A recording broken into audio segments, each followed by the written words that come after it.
Assalamualaikum warahmatullahi wabarakatuh. Salam bahagia untuk guru-guru hebat seluruh Indonesia. Pada kali ini tugas mandiri kelas F disusun oleh Hairati Labolong dari SMP Negeri 191 Jakarta Barat, modul 1.1.A.5 mengenai nilai-nilai kearifan lokal, konteks sosial. Di sini saya mengangkat budaya Betawi mengenai Sohibul Hikayat merupakan budaya Betawi sesuai pemikiran Ki Hajar Dewantara dalam pengimplementasian terhadap siswa. Pemikiran Ki Hajar Dewantara A. Menuntun segala kodrat yang ada pada anak-anak sehingga anak dapat mencapai titik keselamatan dan kebahagiaan yang setinggi-tingginya. B. Mendidik diibaratkan petani menanam padi, mulai dari disemai sampai menghasilkan panen yang diharapkan. C. Pendidikan yang berupaya memenuhi kodrat kebutuhan tumbuh kembang anak. D. Bagaimana budi pekerti atau watak atau karakter merupakan perpaduan antara gerak dan pikiran, perasaan dan kehendak atau kemauan sehingga menimbulkan tenaga atau semangat. E. Bermain merupakan kodrat anak. Di sini dengan adanya Sohibul Hikayat, anak bisa bermain dan bisa menerapkan kreativitasnya. Apa itu Sohibul Hikayat? Ya, Sohibul Hikayat merupakan seni tradisional pertunjukan tutur yang dibawakan oleh pencerita daerah Betawi yang berasal dari Timur Tengah. Pencerita Sohibul Hikayat disebut sebagai tukang cerita atau juru cerita atau juru hikayat, dan mereka harus mahir menyampaikan pesan melalui ekspresi dan suara. Dalam membawakan cerita Sohibul Hikayat, juru hikayat sering mengucapkan kata-kata ucapan demikian itu digunakan untuk memberikan tekanan kepada yang akan diceritakan selanjutnya, yang kadang-kadang merupakan hal yang tidak masuk akal. Sohibul Hikayat terdapat di daerah tengah wilayah budaya Betawi atau Betawi kota. Juru hikayat biasanya bercerita sambil duduk bersila, sambil memangku bantal. Ada pula yang sesekali memukul gendang kecil yang diletakkan di sampingnya untuk memberikan aksentuasi pada jalan cerita sampai zaman Muhammad Zaid. Muhammad Zaid ini merupakan pelopor utama dalam mengaktualisasikan Sohibul Hikayat. Salah satu juru hikayat yang terkenal adalah Ahmad Sofyan Zahid yang tinggal di daerah Tanah Abang, Jakarta Pusat. Sohibul Hikayat merupakan kesenian Betawi dalam bentuk sastra lisan yang bersumber dari Timur Tengah yang berarti yang empu cerita.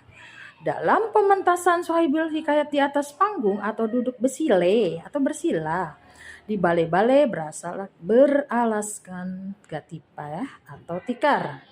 Sementara para penonton duduk melingkar atau berhadap-hadapan langsung menghadap tukang cerita. Isi cerita biasanya akan dibuka dengan hal menyangkut keindahan akhlak dengan kemasan dakwah. Setelah itu, Sohibul Hikayat ceritanya terus mengalir yang akan membuat penonton tertawa terhibur karena lucunya alur cerita. Hingga selesai dengan salam penutup oleh tukang cerita. Nah, mengenai alur cerita yang dibawakan judul cerita Sohibul Hikayat antara lain Hayatan Nupus, Nurul Laila, Ma'ruf tukang sol sepatu, Gambus 12, dan Ahmad Marbot, pengurus masjid. Atau kisah-kisah lainnya tidak hanya dalam bentuk tuturan lisan, tetapi kemampuan dalam mengekspresikan gaya rupa jin atau makhluk halus. Bicaranya jin dan kecantikan para putri raja menjadi daya tarik sebagai penonton Sohibul Hikayat. Untuk lebih luasnya lagi mengenai Sohibul Hikayat di masanya Haji Ahmad Sofyan Zahid atau Ahmad Sofyan atau NZ Zahid yang menikah dengan Siti Jubaidah dan dikaruniai 6 putri ini boleh dibilang sebagai satu-satunya seorang seniman Sohibul Hikayat yang hanya dimiliki Betawi. Pantaslah kiranya jika pemerintah DKI memberikan apresiasi kepada ahli warisnya, paling tidak untuk mengabadikan namanya atau nama ayahnya sebagai nama jalan di kota Jakarta. Sebagai pula layaknya untuk mengabadikan jumlah nama ulama dan tokoh yang berjasa lainnya untuk nusa dan bangsa yang bermuasal atau pernah menetap memasurkan nama Betawi seperti Syekh Ahmad Surkati, pendiri Jamiatul Khair, dan nama-nama lainnya yang pantas dan layak diabadikan. Kalau dikaitkan dengan Sohibul Hikayat yang memang asli Betawi, tukang cerite, dihubungkan dengan pemikiran KHD, dapat dikontekstualkan dengan nilai-nilai luhur kearifan budaya daerah asal yang relevan, sehingga menjadi penguatan karakter siswa sebagai individu sekaligus sebagai anggota masyarakat pada konteks lokal sosial budaya di daerah. Dengan dihubungkan budaya Betawi, Sohibul Hikayat dapat membentuk karakter. 1. Nilai moral agama. Sohibul Hikayat ini mencerminkan sifat-sifat kerakyatan seperti kekeluargaan, kekompakan antara tukang cerita dengan penonton langsung berhadap-hadapan. Dan dalam Sohibul Hikayat juga mencerminkan tokoh agama dan menanamkan nilai-nilai agama dan moral sesuai dimensi pada profil pelajar Pancasila, yaitu dimensi beriman dan bertakwa kepada Tuhan Yang Maha Esa serta berakhlak mulia. Yang kedua, nilai estetika sebagai sarana mengekspresikan wajah mimik dalam situasi yang berbeda.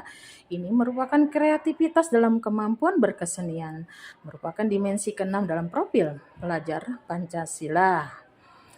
Yang ketiga, nilai budaya. Sohibul Hikayat merupakan kebudayaan Betawi yang jarang dikenal oleh masyarakat umum dan juga para siswa. Dan Sohibul Hikayat, kekayaan yang dimiliki oleh budaya Betawi sehingga perlu dilestarikan dan dikembangkan dalam kearifan lokal, terutama dalam P5, Proyek Penguatan Profil Pelajar Pancasila. 4. Nilai pendidikan dan edukasi yang didapat dari Sohibul Hikayat adalah mengandung nilai pendidikan yang bermanfaat bagi siswa maupun bagi masyarakat luas. Dalam Sohibul Hikayat ada makna edukasi tentang cerita rakyat yang bisa dijadikan contoh panutan atau tauladan. Nilai keteladanan dari tokoh agama Sohibul Hikayat adalah cerita 1001 macam atau 1001 malam yang mencerminkan tentang dakwah agama, sehingga dari cerita tersebut ada pembentukan karakter yang melekat sehingga bisa dicontoh oleh siswa tentang ketauladanan dari tokoh tersebut. Kekuatan konteks sosial kultural di daerah yang sejalan dengan pemikiran dengan Ki Hajar Dewantara. 1.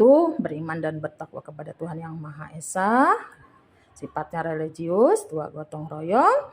3. Nasionalisme. 4. Kejujuran.